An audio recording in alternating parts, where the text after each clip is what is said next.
Hadir semua? Sudah ya. Maskernya sudah semua ini? Sudah. Dipasang dulu. Ini ya, kita juga harus mematuhi protokol kesehatan. Baik. Jadi sebelum kita mulai kegiatan kita pada pagi hari ini, alangkah lebih baik kita menyerahkan diri di tangan Tuhan dulu oleh teman kita Noni untuk membawa kita di dalam doa. Kepada Noni, disilakan membawa kita di dalam doa. Teman-teman, mari kita bersatu dalam doa. Ya Tuhan Yesus, terima kasih berkenan dan telah dalam kehidupan kami.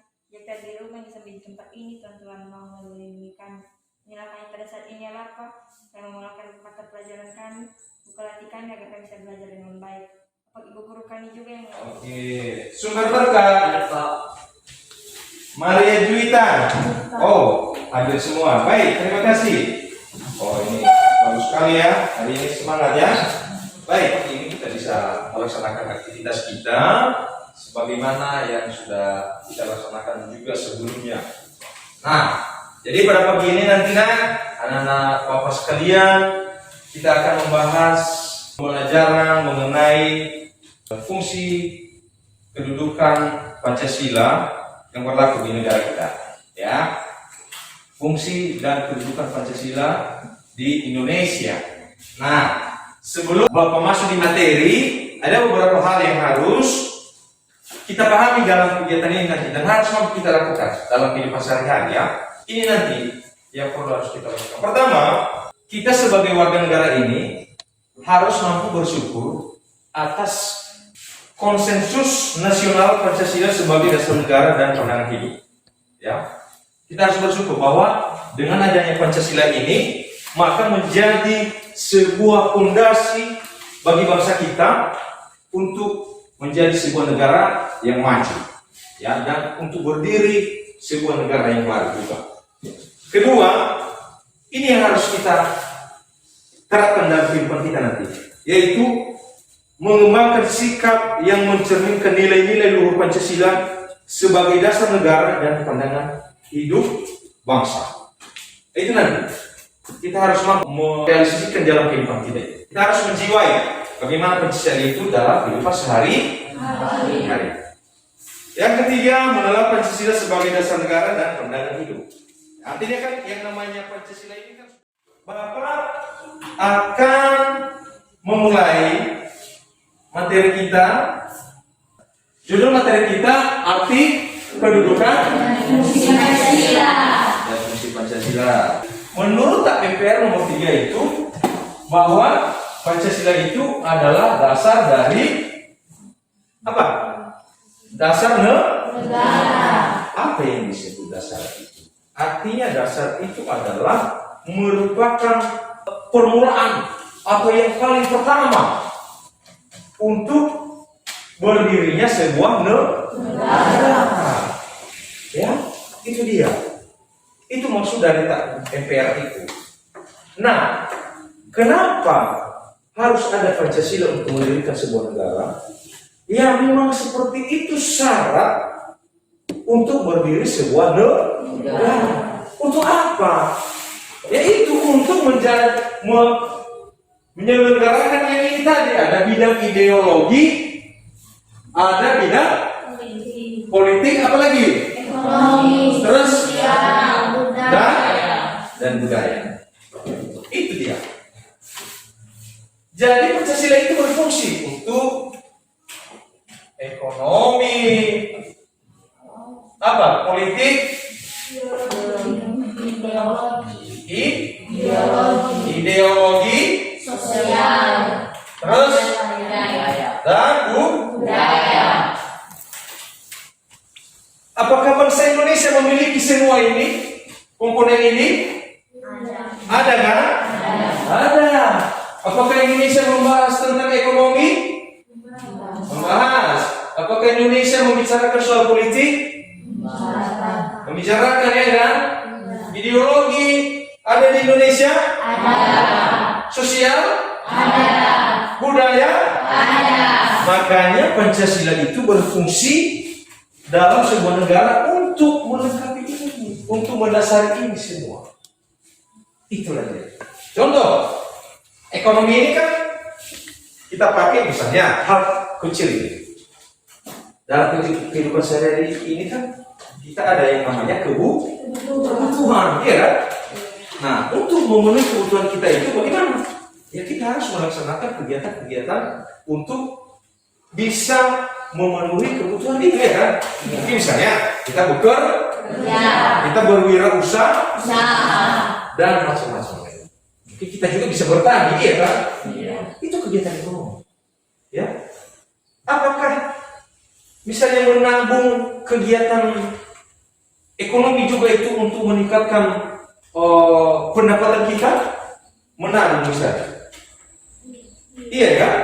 Iya, karena ada tujuan kita ke depan. Nah, tentu untuk menjamin kegiatan itu maka harus ada yang namanya Pancasila untuk melindungi. Kalau misalnya tidak ada aturan, ya suka-suka saya dong. Kamu kasih uang untuk kamu tabung kepada saya mau lari. Siapa yang rugi? Rugi kan? Makanya ada aturan. Itu dia. Ya. Jadi itu penjelasan Bapak tentang materi kita. Oh ya, habis ya. Jadi dari materi yang sudah Bapak sampaikan serta pemahaman-pemahaman dari segi gambar-gambar, mungkin ada yang bertanya dulu sebelum kita masuk ke ruang diskusi. Ada yang bertanya, silakan dulu. Apakah kesempatan? Oh ya, baik, silakan. Jika gotong royong di sekolah di desa, apakah termasuk kepribadian kita ya Pak? Terus jika cabut dari sekolah, anak-anak sekolah gimana juga itu ya Pak? Apakah itu melanggar Pancasila? Oh ya, bagus. Wow, pertanyaan yang luar biasa ya. Jika gotong royong di desa, apakah itu merupakan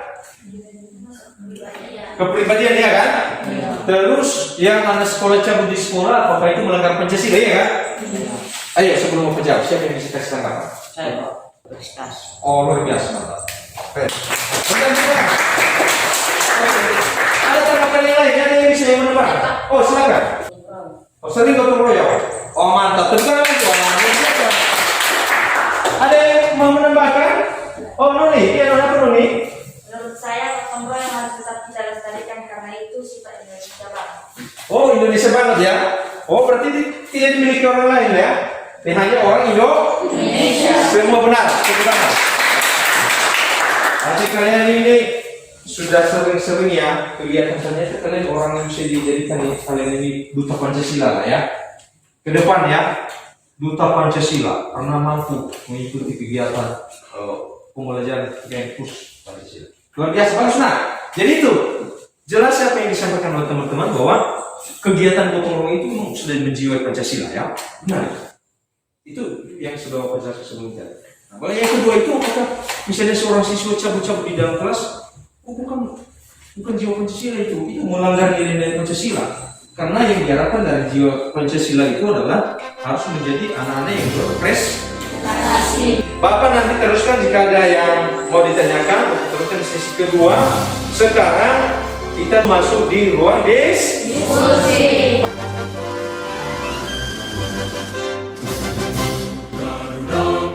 Pancasila, akulah pendukungmu, patriot proklamasi, sedia berkorban untukmu. Pancasila dasar negara, rakyat adil mampu sentosa, pribadi bangsaku, ayo maju. Ayo maju.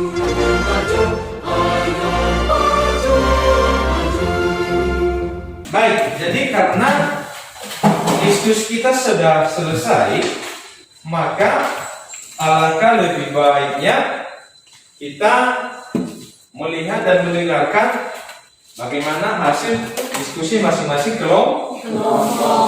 Oke. Jadi untuk mempersingkat waktu, kita mulai dari kelompok 1. Yaitu satu, sebagai bangsa Indonesia yang mengakui Pancasila sebagai warga negara harus berperilaku tentang rasa sebagai wujud kedudukan dan fungsi Pancasila bagi bangsa dan negara Indonesia. Misalnya memberi kebebasan beribadah sesuai agama, mengalami musibah dan mengikuti anjuran pemerintah. Baik, terima kasih. Tepuk tangan untuk kelompok 1. Oke. Baik. Bapak lanjut saja dulu. Nanti kita ambil kesimpulan. Kelompok 2. Ayo. Oh, silakan. Kesimpulan hasil diskusi kelompok 2. Ada 1. Pasti memiliki kekurangan dan kelemahan. Makanya harus ada kerjasama biar saling sejahtera. Itu saja. Tepuk tangan untuk kelompok 3. Baik.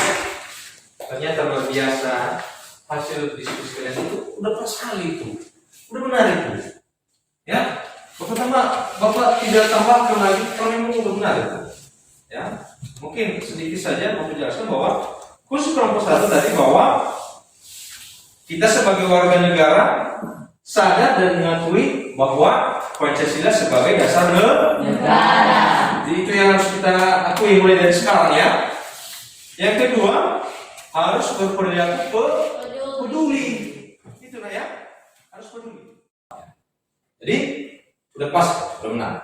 Jadi anak-anak bapak sekalian, jadi anak-anak bapak karena sudah kita ambil kesimpulan dari materi kita pada pagi hari ini, maka saya akhiri penjelasan mengenai materi yang kita laksanakan pada pagi hari ini.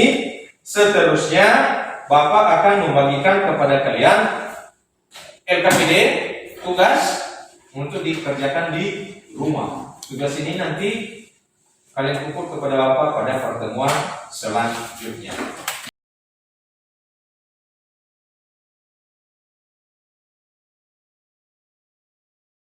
Jadi karena pertemuan kita pada siang hari ini telah selesai, selanjutnya Bapak teruskan pada pembelajaran kita minggu depan. Sebelum kita pulang, Bapak ucapkan terima kasih kepada Anda sekalian yang sudah memberikan waktunya untuk belajar pada pagi hari ini dengan semangat yang luar biasa.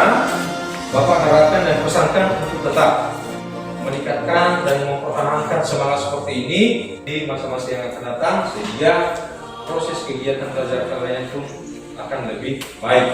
Yang kedua, Bapak mengingatkan untuk tetap mengikuti protokol kesehatan. Apa saja itu? Pakai masker, menjaga tangan, menjaga jarak. Itu ya. Dan kita juga sebagai warga baik harus mengikuti anjuran pemerintah. Demikian saja pertemuan kita pada pagi hari ini. Atas perhatian kita semua, Bapak ucapkan terima kasih. Selamat pagi. Yahoo!